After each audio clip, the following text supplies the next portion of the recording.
আসসালামু আলাইকুম বন্ধুরা, আবার চলে আসলাম আপনাদের সামনে নির্বাচন সংক্রান্ত কথা বলতে। বন্ধুরা, নির্বাচন আসে,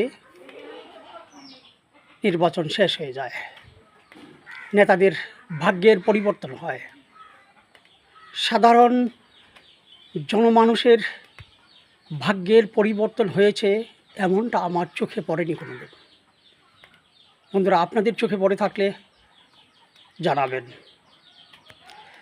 বন্ধুরা, আমি যদি হালুয়াঘাট দুবাউর অঞ্চলের সংসদ সদস্য হতে পারি, গতানুগতিক কাজ যেগুলো, যেরকম অবকাঠামো উন্নয়ন, শিক্ষা প্রতিষ্ঠানের উন্নতি, ধর্মীয় প্রতিষ্ঠানগুলোর উন্নতি, এগুলো স্বাভাবিকভাবেই আমি করে যাব।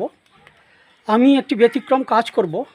অত্র এলাকার শিক্ষিত বেকার যারা আছে তাদের কর্মসংস্থানের ব্যবস্থা করব।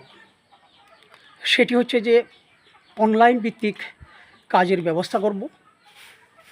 এই যেমন আমি যদি এই বয়সে ডলার ইনকাম করতে পারি, তাহলে শিক্ষিত ছেলেপেলেরা কেন পাবে না?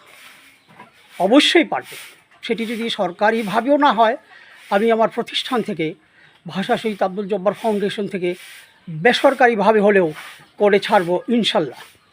বন্ধুরা, আপনারা আমাদের পাশে থাকবেন সেটা প্রত্যাশা করি। কাজেই দেখা হবে মাঠে। ধন্যবাদ বন্ধুরা, ভালো থাকবেন সবাই। আসসালামু আলাইকুম।